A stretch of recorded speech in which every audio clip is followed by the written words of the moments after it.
അല്ലാഹുവിന്റെ പരിശുദ്ധമായ ഖുർആൻ അവിടെ എടുത്തു നോക്ക്. നൂഹ് നബി അലൈഹിസ്സലാമിന്റെ ജനതയെ അല്ലാഹു തൂഫാൻ എന്ന് പറയുന്ന വെള്ളപ്പൊക്കത്തിൽ മുക്കിക്കൊന്നു എന്ന് ചരിത്രം പറയുകയാ. നീ അത് വിശ്വസിക്കാൻ നിനക്ക് മടിയായിരുന്നു. അതൊക്കെ വെറുതെയാണെന്ന് പറഞ്ഞപ്പോ അല്ലാഹു സുനാമിയെ കൊണ്ടുവന്നിട്ട് നിനക്ക് തൂഫാനിനെ കാണിച്ചു തന്നില്ലേ? എന്റെ പ്രിയപ്പെട്ടവരെ, അല്ലാഹു സുബ്ഹാനഹു വ തആല പടച്ചവനെ നമുക്ക് സുനാമി തന്നു. അത് കഴിഞ്ഞ് വെള്ളപ്പൊക്കമുണ്ടായി. 1 വർഷമല്ല 2 വർഷമല്ല, വെള്ളപ്പൊക്കം കടന്നു വന്നു. അത് കഴിഞ്ഞപ്പോ പടച്ചവനെ നിപ വന്നു. അത് കഴിഞ്ഞ് കൊടുങ്കാറ്റ് വന്നു. അത് കഴിഞ്ഞ് റബ്ബേ കോവിഡ് വന്നു. വർഷങ്ങളോളം 1, 2, 3, 4 പടച്ചവനെ കോവിഡിന്റെ ഓരോ കൊറോണയുടെ ഓരോ വിഭാഗങ്ങൾ ഇങ്ങനെ കടന്നു വരികയാ. എന്നിട്ടും തീർന്നില്ല. പിന്നെയും നിപ വന്നു. അത് കഴിഞ്ഞ അവസാനം ഇപ്പൊ കൊരങ്ങുപനി, അത് കഴിഞ്ഞപ്പോ പന്നിപ്പനി. എന്തെല്ലാമാണ് കടന്നു വരുന്നത്. ഇന്നുവരെ കേൾക്കുന്ന ശിക്ഷകൾ അല്ലാഹു നമ്മളിലേക്ക് ഇറക്കി വിടുകയാ. അതിന്റെ കാരണം എന്തെന്നറിയുമോ? അതിന്റെ കാരണം എന്തെന്നറിയുമോ? അല്ലാഹുവിന്റെ പരിശുദ്ധമായ ഖുർആൻ പറയുന്ന നിന്റെ മുൻഗാമികൾക്ക് വന്ന് സംഭവിച്ചതുപോലെ ദുരന്തങ്ങൾ നിന്നെ തേടി വരാറുള്ള കാരണം എന്തെന്നറിയുമോ? പടച്ചവനെ, അല്ലാഹുവിന്റെ ഖുർആനിനെ നിങ്ങൾ നിസാരമാക്കിയതിന് റബ്ബ് തരുന്ന ശിക്ഷയാണോ? എന്തെല്ലാമെന്ന് സഹോദരാ, സുനാമി ഉണ്ടായി, ലക്ഷങ്ങൾ മരിച്ചുപോയില്ലേ? നന്നായില്ലല്ലോ. കൊടുങ്കാറ്റടിച്ചില്ലേ? അല്ലാഹുവേ ഓക്കി വന്നു. എന്തൊക്കെ കൊടുങ്കാറ്റുകൾ വന്നു. റമദാൻ മാസത്തിലും പടച്ചവനെ ഏത് പുണ്യമായി പെരുന്നാളില്ലെന്ന് പോലും വെള്ളപ്പൊക്കമുണ്ടായില്ലേ? ഉരുൾപൊട്ടലുണ്ടായില്ലേ? സർവരും പള്ളിപ്പറമ്പ് പോലും മയ്യത്തുകൾ പോലും ഒലിച്ചു പോയില്ലേ? വീടുകൾ പോലും ഒലിച്ചു പോയില്ലേ? അത് കഴിഞ്ഞ പടച്ചവനെ ലക്ഷങ്ങളല്ലേ വന്നിട്ട് മരിച്ചുപോയത്? ലക്ഷങ്ങൾ മരിച്ചുപോയല്ലോ. ഇപ്പോഴും രോഗം കാരണം പലരും മരിച്ചുകൊണ്ടിരിക്കുകയാ. അത് കഴിഞ്ഞ പറമ്പേ മയ്യത്ത് കുളിപ്പിക്കുവാനോ കഫം പൊതിയുവാനോ അടുത്തു പോകുവാനോ സാധിക്കാതെ, നല്ലതുപോലെ ഒന്ന് കബറടക്കാൻ പോലും കഴിയാതെ ജിക്ക് കുടിയെടുത്തിട്ട് കബറിനകത്ത് പൊതിഞ്ഞിട്ട് കൊണ്ട് കബറടക്കുന്ന രംഗം അല്ലാഹു കാണിച്ചു തന്നില്ലേടാ? എന്നിട്ട് പോലും നമുക്ക് നന്നാകാ മനസ്സില്ല. ഇപ്പൊ പടച്ചവനെ കൊരങ്ങുപനി വന്നിരിക്കുകയാ. പന്നിപ്പനി വന്നത് കാരണം പന്നികളെ കൊന്നുകൊണ്ടിരിക്കുകയാ. ഇതെല്ലാം കണ്ടിട്ടും വന്നിട്ടും ഞാനും നിങ്ങളും പഠിക്കുന്നില്ലല്ലോ. എന്ത് ദുനിയാവാ ഉസ്താദ്? എന്താണ് ഒന്നിന് പുറകെ ഒന്നൊന്നായി അല്ലാഹുവിന്റെ പരീക്ഷണങ്ങൾ ഇങ്ങനെ കടന്നു വന്നുകൊണ്ടിരിക്കുന്നത്? മുസ്ലിം സമുദായമേ, രോഗങ്ങൾ ഒരു ഭാഗത്ത്, മുസ്ലിമിന് ഇസ്സത്തുണ്ടോ? മുസ്ലിമിന് അഭിമാനമുണ്ടോ? ആണം കെടുകയല്ലേ? ഏതോ നിന്റെ ഇസ്സത്തിന് നിന്ന് വിലയുണ്ടോടോ? മുസ്ലിം സമുദായത്തിന് വിലയുണ്ടോ? പടച്ചവനെ പട്ടിയെ തല്ലിക്കൊല്ലുന്നത് പോലെ തല്ലിക്കൊല്ലുകയാ. വരുന്നവനും പോകുന്നവനുമെല്ലാം കളിയാക്കുകയാ, പരിഹസിക്കുകയാ, നാണം കെടുത്തുകയാ, ഇസ്ലാമിന്റെ നിയമങ്ങളെ പുച്ഛിച്ചു തള്ളുകയാ, ഇസ്ലാമിന്റെ വസ്ത്രമിട്ടവനെ പരിഹസിക്കുകയാ. നാളെ നരകത്തിന്റെ മുന്നിൽ വെച്ചുകൊണ്ട് ഇബ്ലീസ് ഒരു പ്രസംഗം നടത്തുമെന്ന് തന്റെ അനുയായികളോട് വലിയ പ്രഭാഷണം നടത്തും. അത് കഴിഞ്ഞ് ഇങ്ങനെ എല്ലാരും ഇങ്ങനെ നരകത്തിലേക്ക് കടന്നു പോകുന്ന അപ്പൊ ഇബ്ലീസ് ഇങ്ങനെ ഒരു സ്ഥലത്ത് ഇരിക്കുമത്രേ. ഇബ്ലീസ് ഇങ്ങനെ ഇരിക്കുന്ന സമയത്ത് ഫിർഔൻ ഇങ്ങനെ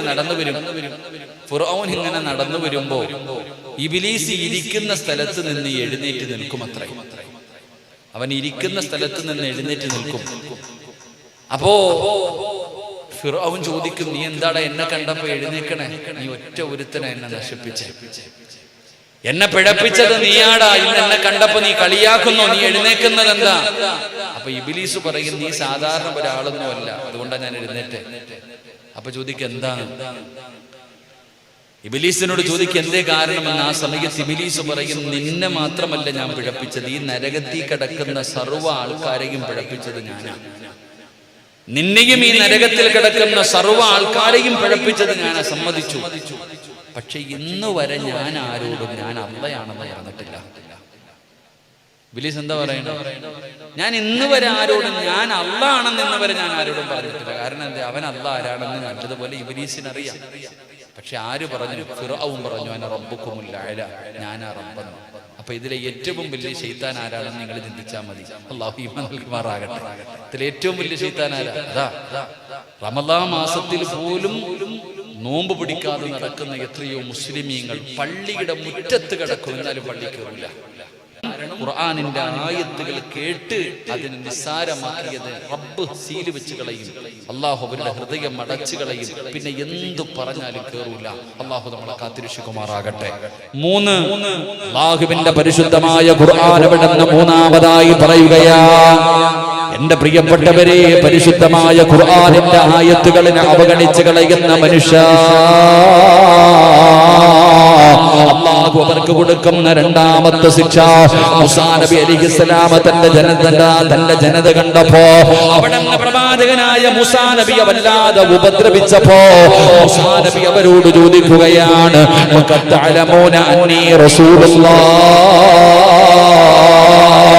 ഞാൻ നിങ്ങളിലേക്ക് അയക്കപ്പെട്ട പ്രവാചകനാണല്ലോ, എന്തുകൊണ്ടാണ് നിങ്ങൾ ഞാൻ പറയുന്നത് കേൾക്കാത്തത്? എന്തിനാണ് നിങ്ങൾ എന്നോട് ഇങ്ങനെ ക്രൂരത കാണിക്കുന്നത്? അവിടെന്ന് ചോദിക്കുമ്പോ പരിശുദ്ധമായ ഖുർആൻ അവിടെന്ന് പറയുകയാണ്, വല്ലാഹു ലാ യഹ്ദിൽ ഖൗമൽ അല്ലാഹു അവരുടെ ഹൃദയങ്ങളങ്ങ് സീല് വെക്കുകയാണ്, അവരുടെ ചെവികളങ്ങ് അടച്ചു കളയുകയാണ്. അവരുടെ ഹൃദയത്തിലേക്ക് പിന്നെ ദീനിന്റെ വെളിച്ചം, ഈമാനിന്റെ പ്രകാശം അവരുടെ ഹൃദയത്തിലേക്ക് കടന്നു പോകൂല. മൂന്നാമതായിട്ട് അല്ലാഹുവിന്റെ ഖുർആൻ അവിടെന്ന് പറയുകയാ, വമൻ അളിമു മിമ്മൻ ദുകിറ ബിആയാതി റബ്ബിഹി സുമ്മ അറള അൻഹാ ഇന്നാ മിനൽ മുജ്രിമീന മുൻതഖിമൂൻ. അല്ലാഹുവിന്റെ പരിശുദ്ധമായ ഖുർആൻ എവിടെന്ന് പറയുകയാണ്, അല്ലാഹുവിന്റെ പരിശുദ്ധമായ കലാപ് കേട്ടിട്ടതിനെ പരിഗണിക്കാതെ നിസാരമാക്കി ദുനിയാവിന്റെ തുലിക്ക് മുകളിലൂടെ അല്ലാഹുവിനെ മറന്നുകൊണ്ട് നടക്കുന്നവര്, തള്ളുന്നവര്, തലമറയ്ക്കാൻ പറയുമ്പോ ഉസ്താദന്മാരെ കളിയാക്കുന്നവര്, കുടിവെട്ടാൻ പറയുമ്പോ ഉസ്താദന്മാരെ കളിയാക്കുന്നവര്, അല്ലാഹുവിന്റെ പരിശുദ്ധമായ ഖുർആനിന്റെ ആയത്തുകൾ ഉദിയുള്ള ഉസ്താദന്മാരെ പറയുമ്പോ അവർക്ക് വേറെ പണിയില്ലെന്ന് പറഞ്ഞു പുച്ഛിച്ച് തള്ളുന്ന യുവത്വേ, അല്ലാഹു നിനക്ക് ഒരുക്കി വെച്ചിട്ടുണ്ടടാ. അല്ലാഹു പറയുകയാ, അല്ലാഹു പറയ്ക്ക് വേണ്ടി ഞാൻ തയ്യാറാക്കി വെച്ചിട്ടുണ്ടടാ, നിനക്ക് വേണ്ടി ഞാൻ ഭയാനകമായ ശിക്ഷ റെഡിയാക്കി വെച്ചിട്ടുണ്ടെന്ന് പടച്ച റബ്ബ് നിന്നോട് പറഞ്ഞു തരികയാ. എന്റെ പ്രിയപ്പെട്ടവരെ, നരകത്തെ കുറിച്ചൊക്കെ പറയുമ്പോ 22 ചെറുപ്പക്കാരൻ ചോദിക്കുകയാണ്, അവന് ബുദ്ധി കൂടിയപ്പോ അവൻ ചോദിക്കുന്നു, ഉസ്താദേ നരകം എവിടെയായിരിക്കുന്നത്, സ്വർഗം എവിടെയായിരിക്കുന്നത്? ഇതൊക്കെ വെറുതെ പറയുന്നതല്ലേ? പഠിച്ചവനെ, നരകത്തെ കുറിച്ച്, നരകത്തിന്റെ ശിക്ഷകളെ കുറിച്ച്, നരകത്തിന്റെ ഭയാനകമായ അവസ്ഥകളെ കുറിച്ചു അവിടെന്ന് പറയുമ്പോ നരകത്തിന്റെ തീയില് 70% ഈ ദുനിയാവിലെ തീയെന്ന് പറയുമ്പോ അതുപോലും പഠിച്ചവനെ പുച്ഛിച്ചു തള്ളുന്ന ചെറുപ്പക്കാരാ, ഇതൊക്കെ കാണുന്ന ഒരു ദിവസം വരാറുണ്ടടാ. നിനക്ക് വേണമെങ്കിൽ വിശ്വസിച്ചാ മതി, നിനക്ക് വേണമെങ്കിൽ വിശ്വസിച്ചാ മതി, ഈ ദുനിയാവിലൂടെ നിനക്ക് എങ്ങനെ വേണമെങ്കിലും ജീവിക്കാമല്ലോ, അതുപോലെ നിനക്ക് ജീവിക്കാം. ഈ രാജ്യത്ത് അതിനുള്ള സ്വാതന്ത്ര്യമുണ്ടല്ലോ, നിനക്ക് ഏത് വസ്ത്രവും ധരിക്കാം, കാഴ്ചവനെ എങ്ങനെ വേണമെങ്കിലും നടക്കാം, ഏത് തോന്നിവാസം വേണമെങ്കിലും കാണിക്കാം, ജയ് വിളിക്കാനും കൂടെ നിൽക്കാനും ആളുണ്ടല്ലോ. എന്റെ ചെറുപ്പക്കാരാ, നാളെ ഇസ്രാഫീൽ എന്ന് പറയുന്ന മലക്ക് സൂറെന്ന് പറയുന്ന കാഹളത്തിലൂതി കഴിയുമ്പോ ആ പള്ളിപ്പറമ്പിലെ കബറിനകത്ത് നിന്ന് എഴുന്നേറ്റ് നാളെ പടച്ച റബ്ബിന്റെ ഭയാനകമായ കോടതിയുണ്ടല്ലോ, അല്ലാഹുവിന്റെ കോടതിയിൽ ഇങ്ങനെ ഒരുമിച്ച് നിൽക്കുമ്പോ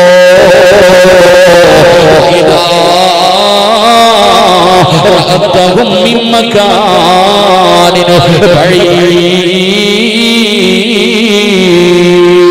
എന്റെ ചെറുപ്പക്കാരാ കാണുകയാ, അല്ലാഹുവിന്റെ ഭയാനകമായ നരകമുണ്ടല്ലോ എന്ന് പറഞ്ഞ നിസാരമാക്കി കളഞ്ഞ വെറുതെ ഉസ്താദന്മാര് പറഞ്ഞതാണെന്ന് പറഞ്ഞ നരകമുണ്ടല്ലോ, ആ നരകത്തെ നിന്റെ കണ്ണിന്റെ മുന്നിലേക്ക് കൊണ്ടുവരികയാ. നരകത്തിന്റെ കാവൽക്കാരനായ മാലിക്കെന്ന മലക്കം തന്റെ അനുയായികളും കരഞ്ഞു വിളിച്ചുകൊണ്ട് തലതാഴ്ത്തി പിടിച്ച് അവരുടെ കണ്ണുകൾ നിറഞ്ഞു ഒഴുകുകയാണ്. അവര് തല പോലും ഉയർത്തുന്നില്ല. എല്ലാവരും തലതാഴ്ത്തി പിടിച്ചുകൊണ്ട് നരകത്തിന്റെ ഒരു ഭാഗത്ത് ഇങ്ങനെ കൊണ്ടുവരികയാ. 70,000 ചങ്ങലകളിലാ നരകത്തിന്റെ ഒരു ഭാഗത്ത് കൊണ്ടുവരുന്നത്. 70,000 ചങ്ങലകളിലാ. ഒരു ചങ്ങലയിൽ പിടിക്കുന്നത് 70,000 മലക്കുകളാ. ഒരു ചങ്ങലയുടെ വലിപ്പം നിനക്കറിയുമോ ചെറുപ്പക്കാരാ? എന്റെ പ്രിയപ്പെട്ട യുവത്വേ, ചെറിയ ചെറിയ ചങ്ങല ഞാനും നിങ്ങളും കാണുന്നവരാണല്ലോ. ആ ചങ്ങലയിൽ ചെറിയ ചെറിയ കൊളുത്തുകളുണ്ടല്ലോ. ആ നരകത്തെ വലിച്ചു കൊണ്ടുവരുന്ന ഒരു ചങ്ങലയിലെ ഒരു കൊളുത്തിന്റെ വലിപ്പം നിനക്കറിയുമോ? ഈ കാണുന്ന പ്രപഞ്ചത്തിനെക്കാളും വലുതാ.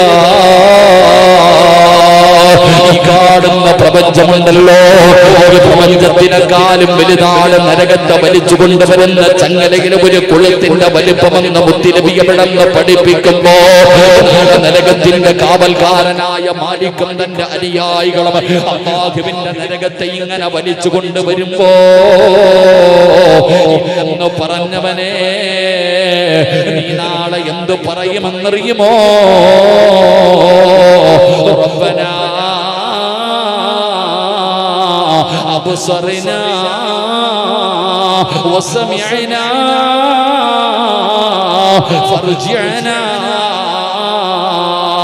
അല്ലാഹുവിന്റെ ഭയാനകമായ നരകം ഇങ്ങനെ കാണുമ്പോ അല്ലാഹുവേ, റബ്ബനാ എന്റെ രക്ഷിതാവേ, അബ്സർനാ ഞാൻ കണ്ടുപടച്ചവന്, എന്റെ കണ്ണുകൊണ്ട് കണ്ടുപടച്ചവന്, നരകത്തെ കണ്ടുപടച്ചവന്, നരകത്തിന്റെ വലിപ്പം കണ്ടുപടച്ചവന്, നരകത്തിന്റെ തീ കണ്ടുപടച്ചവന് കണ്ണുകൊണ്ട് ഞാൻ കണ്ടല്ലോ.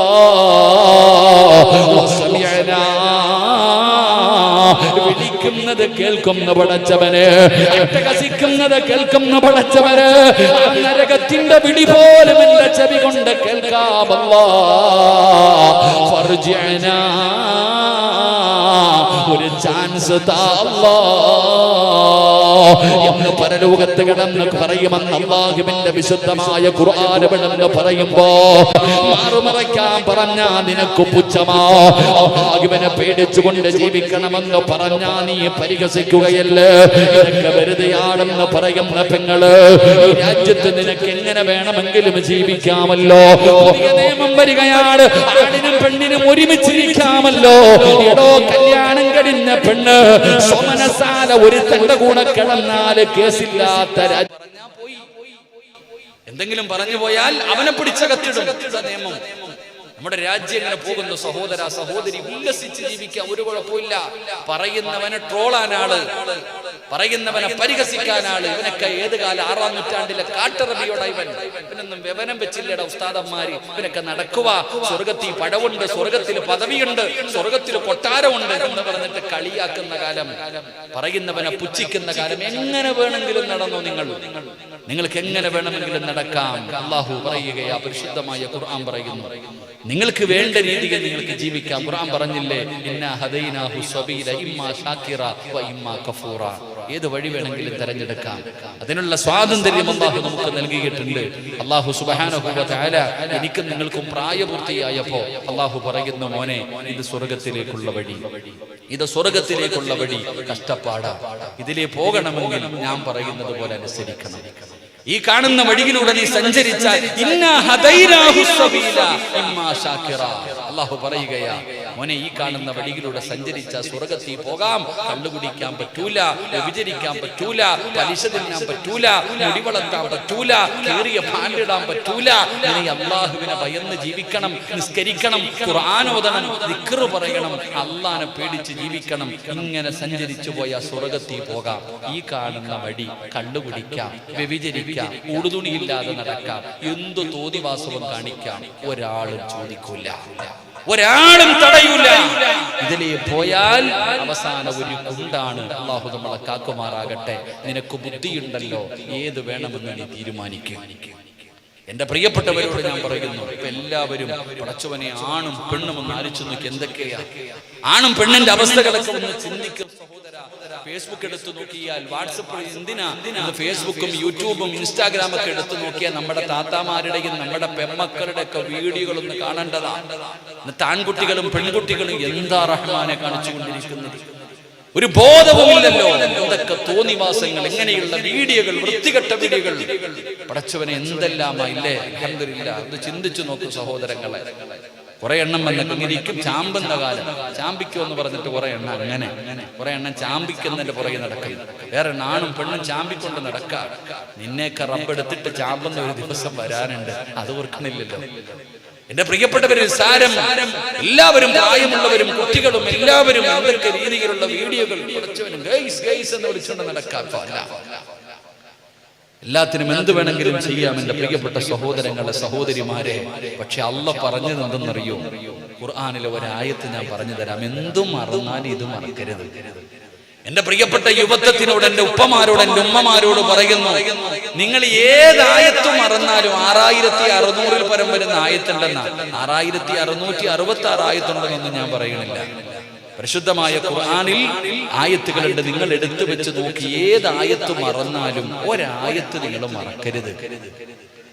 അല്ലാഹുവിന്റെ പരിശുദ്ധമായ ഖുർആനിലെ ഒരായത്ത് നിങ്ങൾ മറക്കരുത്. ഏതായത്തും അറിയുമോ?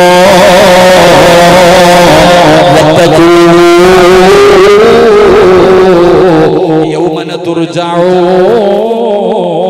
ഫീഹി ഇലല്ലാഹ്.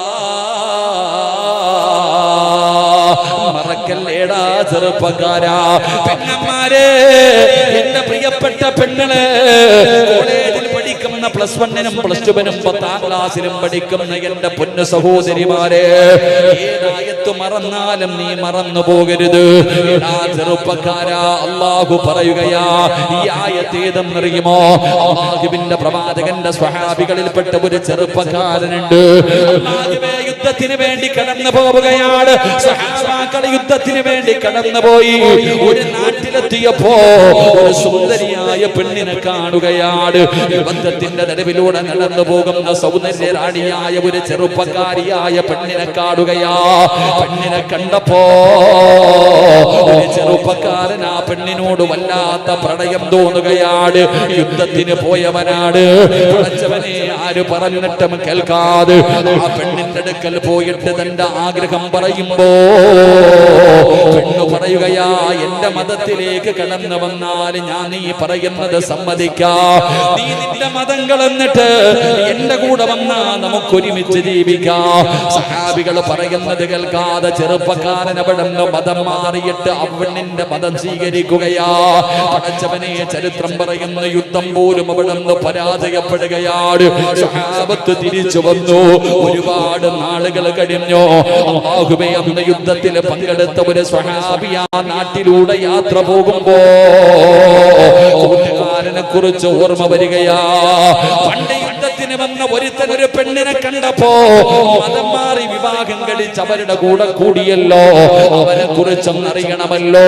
അവിടെ അന്വേഷിച്ച് കണ്ടുപിടിക്കുകയാ. അവസാനം അടുത്ത് ചെന്ന് കുടുംബകാര്യവും വിശേഷങ്ങളൊക്കെ തിരക്കുകയാണ്. അവസാനം പിരിയുമ്പോ സ്വഹാബി ചോദിച്ചു, ചെറുപ്പക്കാരാ, നീ അല്ലാഹുവിന്റെ ഖുർആൻ മുഴുവനും പഠിച്ച ഹാഫിളായിരുന്നല്ലോ. നീ അല്ലാഹുവിന്റെ ഖുർആൻ മുഴുവനും കാണാതെ പഠിച്ചവനായിരുന്നല്ലോ. നിനക്ക് എന്തെങ്കിലും ഓർമ്മയുണ്ടോ? അല്ലാഹുവിന്റെ ഖുർആനിലെ 114 അധ്യായങ്ങളിൽ ഏതെങ്കിലും ഒരു അധ്യായം നിനക്ക് ഓർമ്മയുണ്ടോ? പഠിച്ചവനെ ആ മനുഷ്യൻ പറയുകയാ, എല്ലാം മറന്നുപോയി, എല്ലാം മറന്നുപോയി. എനിക്കാകെ ഓർമ്മയുള്ളത് ഒരേ ഒരായത്താ. അല്ലാഹുവിന്റെ വിശുദ്ധമായ ഖുർആനിലെ എല്ലാ ആയത്തുകളും ഞാൻ മറന്നുപോയി. എനിക്ക് ഒരെണ്ണം ഓർമ്മയുണ്ട്. അല്ലാഹുവിന്റെ ഖുർആനിലെ ഒരേ ഒരായത്ത് എനിക്ക് ഓർമ്മയുണ്ട്. ഏതായത്തെന്നറിയോ? ഇന്ന് എന്റെ പ്രിയപ്പെട്ട പെങ്ങളോടും എന്റെ സഹോദരങ്ങളോടും എനിക്ക് പറയാറുള്ളത്, എങ്ങനെ വേണമെങ്കിലും നിങ്ങൾ ജീവിച്ചോ. തോന്നിവാസികളെ പോലെ പടച്ചറപ്പിനെ മറന്നുകൊണ്ട് ഈ ദുനിയാവിലെ ജീവിതം ആസ്വദിക്കാറുള്ളതാണ്, ഇത് അടിച്ചു പൊളിക്കാറുള്ളതാണ്, ഇതിങ്ങനെ വെറുതെ കളയാറുള്ളതല്ല. മരണത്തിന് ശേഷം ഒരു ജീവിതമില്ല എന്ന് പറഞ്ഞുകൊണ്ട് ആസ്വദിക്കുന്ന യുവത്വേ, അല്ലാഹു പറയുകയാ, എന്തു മറന്നാലും ഈ ആയത്ത് നിങ്ങൾ മറക്കരുത്. വത്തഖൂ യൗമന തുർജഊന ഫീഹി ഇലല്ലാഹ്. ഇതൊരു ഭീഷണിയാടാ, ഇത് അല്ലാഹുവിന്റെ ഭീഷണിയാടാ, ഇതൊരു ഓർമ്മപ്പെടുത്തലാപങ്ങള്. ഈ ലോകം മുഴുവനും അടക്കി ഭരിക്കുന്ന രാജാതിരാജനായ മലിക്കുൽ ജബ്ബാറായ സർവാധിനാഥനായ സർവാധിപരനായ റബ്ബുൽ ഇസ്സത്തായ പടച്ചറപ്പുണ്ടല്ലോ, എന്റെയും നിന്റെയും നാഥനായ അല്ലാഹു പറയുകയാ, അല്ലാഹു പറയുകയാ, വത്തഖൂ യൗമന തുർജഊന ഫീഹി ഇലല്ലാഹ്. എവിടെ പോയാൽ, എങ്ങനെയൊക്കെ ജീവിച്ചാൽ, എവിടെ പോയി ഒളിച്ചാൽ, എടാ അവസാനം നീ എന്റെ മുന്നിൽ തന്നെ തിരിച്ചു വരണ്ടവനാടാ. അല്ലാഹു പറയുകയാ, ഓന്തോടി എവിടെ വരെ ഓടും? എടാ ഓന്തോടി എവിടെ വരെ ഓടും? ഓടുന്നതിനൊരു പരിധി ഉണ്ടടാ, ഒരു പഴഞ്ചൊല്ലുണ്ടല്ലോ. അല്ലാഹു പറയുകയാ, നിനക്ക് എങ്ങനെ വേണേലും നടക്കാം, നിനക്ക് ഇഷ്ടമുള്ളതുപോലെ നീ നടന്നോ, പക്ഷേ നീ എന്റെ മുന്നിൽ തന്നെ തിരിച്ചു വരും. അന്ന് ഞാൻ കാണിച്ചു തരാം ചാമ്പെന്നത്. അല്ലാഹു ഈമാൻ നൽകുമാറാകട്ടെ. എവിടെ പോയാലും കാക്കാമാരെ തിരിച്ച് അല്ലാഹുവിന്റെ മുന്നിൽ തന്നെ നീ വരും, നീ എന്റെ മുന്നിൽ തന്നെ തിരിച്ചു വരും, നിന്നെ ഞാൻ കൊണ്ടുവരും. അന്ന് കാണിച്ചു തരാം. അല്ലാഹു നമുക്ക് ഈമാൻ നൽകുമാറാകട്ടെ. ഇന്ന് ഖുർആൻ ഓതുമ്പോ, നന്മകൾ പറയുമ്പോ, നിസ്കരിക്കാൻ പറയുമ്പോ, ഖുർആൻ പഠിക്കാൻ പറയുമ്പോ, ഖുർആൻ ഓതാൻ പറയുമ്പോ നിസ്സാരം കളിയാക്കലും പരിഹാസവും തമാശ കളിച്ച് കളിച്ച് നടന്നോ. റബ്ബ് നിനക്ക് കാണിച്ചു തരും, ഒരുക്കി വെച്ചിട്ടുണ്ട് അല്ല നിനക്ക്. അല്ലാഹു പറയുകയാ, നിനക്ക് വേണ്ടി ഞാൻ ഒരുക്കി വെച്ചിട്ടുണ്ട്, ചെറുതൊന്നുമല്ല, നിനക്ക് വേണ്ടി ഞാൻ ഒരുക്കി വെച്ചിട്ടുണ്ട്. അല്ലാഹു പറയുകയാ, ഇന്നാ മിനൽ മുജ്രിമീന മുൻതഖിമൂൻ, നിനക്ക് ഞാൻ ഒരുക്കി വെച്ചിട്ടുണ്ട്. അല്ലാഹു നമ്മളെ കാത്തിരക്ഷിക്കുമാറാകട്ടെ. എന്റെ പ്രിയപ്പെട്ട സഹോദരങ്ങളെ, മൂന്നാമത്തെ ശിക്ഷ 4 അല്ലാഹുവിന്റെ പരിശുദ്ധമായ ഖുർആൻ ഇവിടെ പറയുകയാ, ഫമാലഹും അനിത്തദ്കിറതി മുഅരിദീൻ കഅന്നഹും ഹുമുറും മുസ്തൻഫിറാ. അല്ലാഹുവിന്റെ പരിശുദ്ധമായ ഖുർആൻ ഇങ്ങനെ നടക്കുന്നവനെ ഉപമിക്കുകയാ. ചില കുട്ടികൾ കുരുത്തക്കേട് കാണിക്കുമ്പോൾ ചോദിക്കും, നീ എന്താ കഴുതയാടാ, എന്താ കഴുതയെ പോലെ നടക്കണം ചോദിക്കാറില്ലേ? പറഞ്ഞാൽ അനുസരിക്കാതെ വരുമ്പോ, എത്ര പറഞ്ഞിട്ടും കേൾക്കാതെ വരുമ്പോ നമ്മൾ ചോദിക്കും, നീ എന്താ കഴുതയെ പോലെ നടക്കണേ, എന്താ കഴുതയുടെ സ്വഭാവം ചോദിക്കില്ലേ? അല്ലാഹുവിന്റെ ഖുർആൻ പറയുകയാ, പരിശുദ്ധമായ ഖുർആനിന്റെ ആയത്തുകൾ കേട്ടിട്ട് അതിനെ നിസ്സാരമാക്കി കളയുന്നവൻ അല്ലാഹു കഴുതയോടാ ഉപമിച്ചത്, അല്ലയാ ഉപമിച്ചത്. അല്ലാഹു മനുഷ്യനെ കഴുതയോട് ഉപമിക്കുകയാ, ഫമാലഹും അനിത്തദ്കിറതി മുഅരിദീൻ കഅന്നഹും ഹുമുറുൻ മുസ്തൻഫിറാ. കഴുതയോട് അല്ലാഹു മനുഷ്യനെ ഉപമിക്കുകയാ. മസലുഹും കമസലിൽ ഹൈമാരി യഹ്മിലു അസ്വാറ. ഖുർആൻ പറയുന്നുണ്ടല്ലോ, ഇങ്ങനെ ചുമന്നുകൊണ്ട് നടക്കാൻ മനുഷ്യൻ ഉൾക്കൊള്ളുന്നില്ല, ചിന്തിക്കുന്നില്ല. അല്ലാഹുവിന്റെ പരിശുദ്ധമായ ഖുർആൻ ഏറ്റവും കൂടുതൽ സ്ഥലങ്ങളിൽ അല്ലാഹു ചോദിക്കുന്നത്, നീ എന്തുകൊണ്ട് ചിന്തിക്കുന്നില്ല? അല്ലാഹു ചോദിക്കുന്ന ചോദ്യം ചിന്തിക്കാൻ അല്ലാഹു പറഞ്ഞേ. നീ എന്തുകൊണ്ട് ചിന്തിക്കുന്നില്ല, നീ മനസ്സിലാക്കുന്നില്ല? അല്ലാഹുവിന്റെ ഖുർആൻ ഇവിടെ വ്യക്തമായി ചോദിക്കുന്നു എന്നോടും നിങ്ങളോടും. എന്റെ പ്രിയപ്പെട്ടവർ, അതുകൊണ്ട് പരിശുദ്ധമായ ഖുർആനിനെ നിസ്സാരവൽക്കരിക്കുന്ന ഒരു മനുഷ്യൻ അല്ലാഹു കഴുതയോട് ഉപമിക്കുകയാണ്. അഞ്ചാമതായിട്ടോ അല്ലാഹു കൊടുക്കുന്ന ശിക്ഷ എന്താണ്? പരിശുദ്ധമായ ഖുർആൻ പറയുകയാ, ഫഇൻ അറദൂ ഫഖുൽ أنذرتكم صاعقة مثل صاعقة عاد وثمود. വിശുദ്ധമായ ഖുർആൻ പറയുകയാണ്, നിങ്ങൾ പടച്ചവരെ